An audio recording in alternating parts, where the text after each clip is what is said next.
important triangular relationship between Moscow, Beijing, and Washington, there will be Marco Rubio, as we were saying, the new US Secretary of State. Mr. Gao, when you hear people described as being China hawks, I mean, it does get used quite a lot as an expression, but I'm wondering what goes through your mind when you hear that, and how do you think Beijing views the appointment of Mr. Rubio?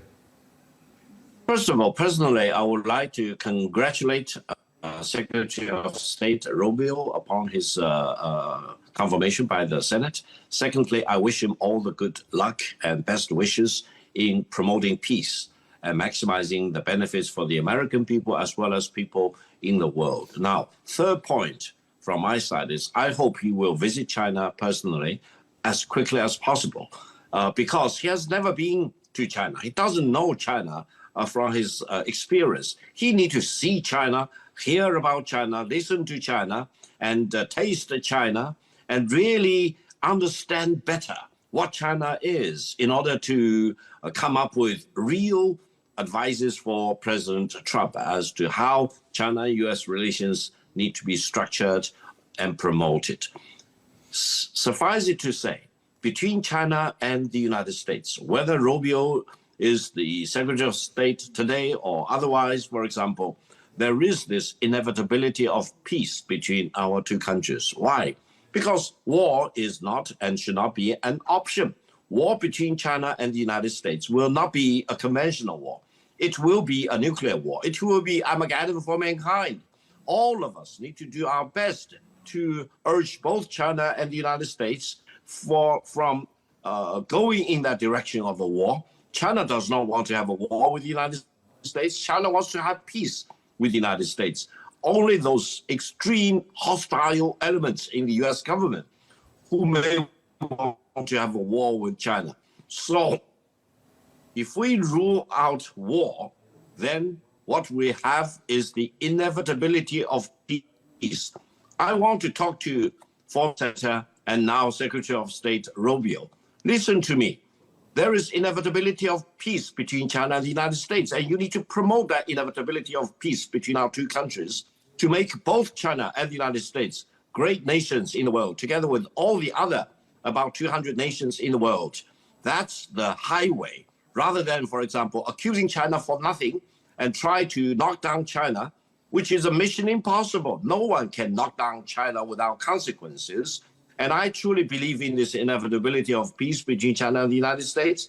And I want to see President Trump and his cabinet members do the right thing in nurturing and promoting China-US friendship and cooperation.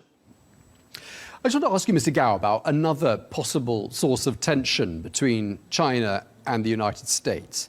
It involves the Panama Canal. And of course, we've heard President Trump mention this on multiple occasions, seizing control of the Panama Canal. And he says he wants to do this because the canal's operators have ceded part of the control of the operation of the Panama Canal to China. That's something that Panama denies. I mean, how does China see all of this? From my personal perspective, I just hope someone will walk up to President Trump and tell him the real truth about the Panama Canal. The history is well known for all of us, for mankind as a whole. And President Trump needs to be reminded that China is the biggest exporting country in the world. China is the biggest shipping nation in the world.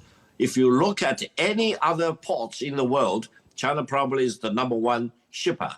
One way or another, directly or indirectly, including Panama Canal. That doesn't mean China runs Panama Canal or operates the Panama Canal. China probably is just a user, a customer for Panama Canal. Whether Panama Canal will be run continuously by the Panama side or otherwise, China will still be one of the, if not the biggest customer of the passage through the Panama Canal.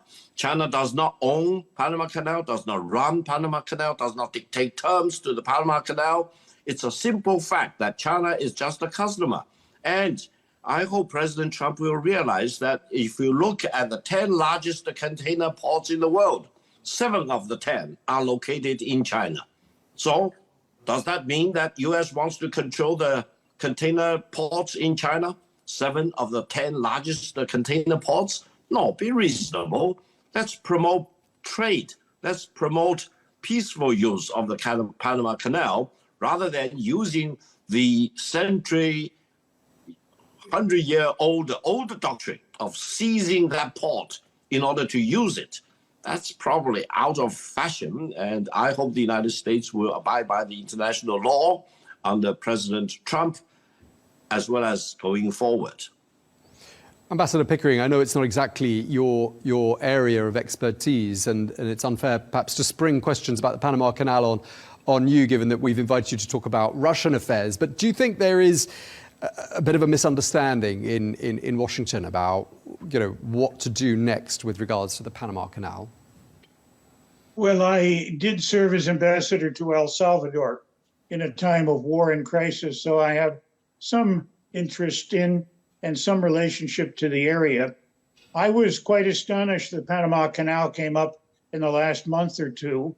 I found that there was a certain, put it this way, obliviousness to the treaty relationships and the arrangements that had been made in the Carter administration for the successful operation of the Panama Canal under Panamanian leadership and control. And they made a wise decision in terms of how and in what way they organized the transfer of the assets to Panama. And I believe that they have continued.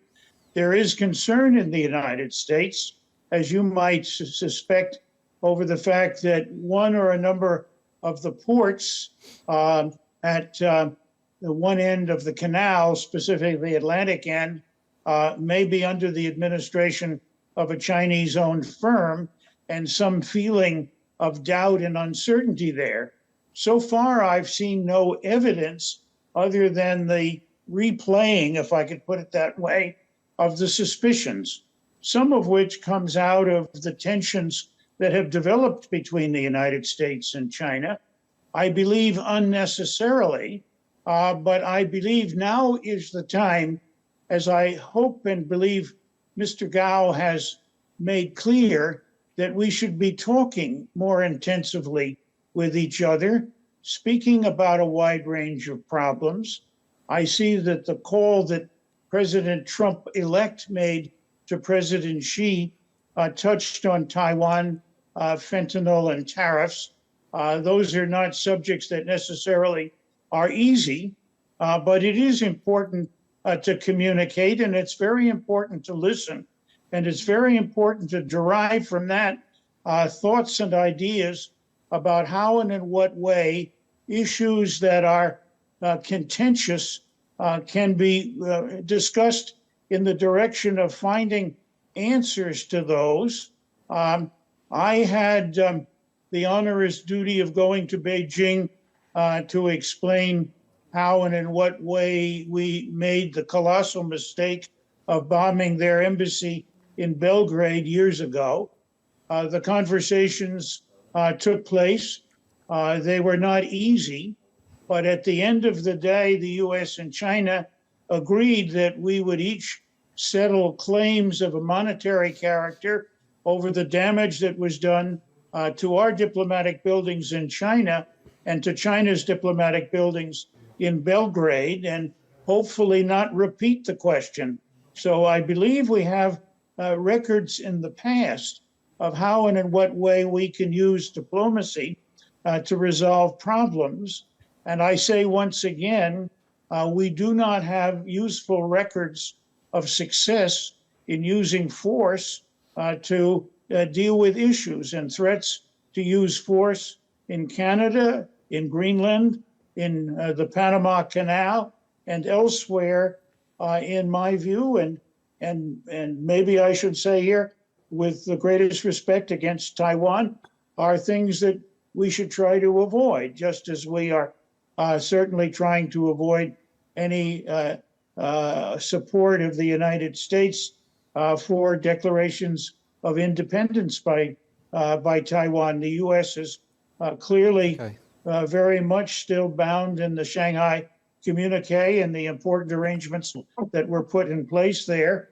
And we hope that we and the People's Republic of China can get along and enhance that particular basis for dealing with those issues about which both sides have strong differing views, but differing views that are not, in my view, totally oblivious to the possibility of reconciliation through more intensive diplomatic contact.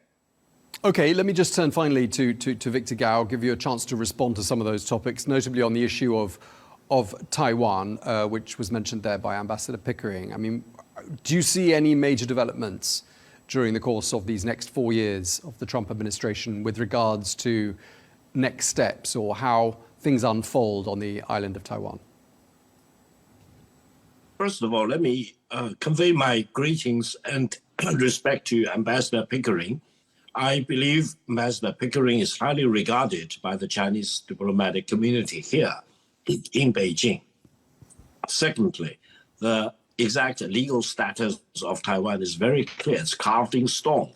It's carved in the Cairo Declaration and the Potsdam Proclamation, which are the pillars of the ending of the Pacific War and Asia-Pacific War, leading to the unconditional surrender of Japan. Because between 1895 to 1945, Japan was sitting on Taiwan, and Japan was forced to surrender Taiwan back to China as part of the unconditional surrender terms in 1945. So no one wants to change or shake or topple the pillars of the international order upon which the world peace and security were based ever since 1945. I believe President Trump knows about that, and the US government knows about that, even though in recent years there has been tendency of the United States to try to hollow out the one China policy. But allow me to make one assurance. No one in the world, no country in the world, no force in the world can ever change the fact that there is only one China and Taiwan is part of China.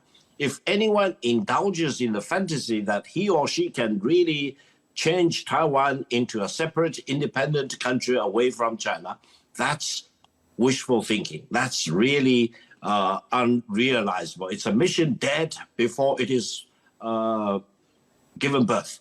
So I think let's be realistic, let's be pragmatic. I hope and I truly believe President Trump will not view China as an arch enemy, because if he tries to position China as an enemy of the United States for his second term of the presidency, President Trump's second term of the presidency will be a failure, because no one should ever indulge in the fact that he can topple China or defeat China within 4 years.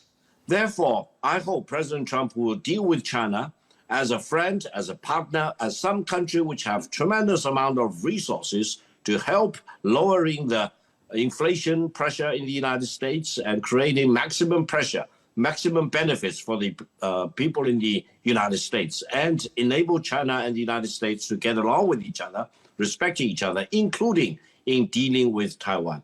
On the Chinese side, there is no rush. For example, there is no deadline of 2025 or 2027 on two preconditions. One is that no one in Taiwan really wants to declare independence. Secondly, no foreign country wants to be stupid enough to, for example, send troops to Taiwan or establish diplomatic and military government-to-government cooperation with Taiwan, which is a complete violation of the one China policy. Let's be reasonable, and let's eventually work towards peaceful reunification, no matter how long it may take. Okay, well, you've had the last word. Victor Gao, very much appreciate those observations.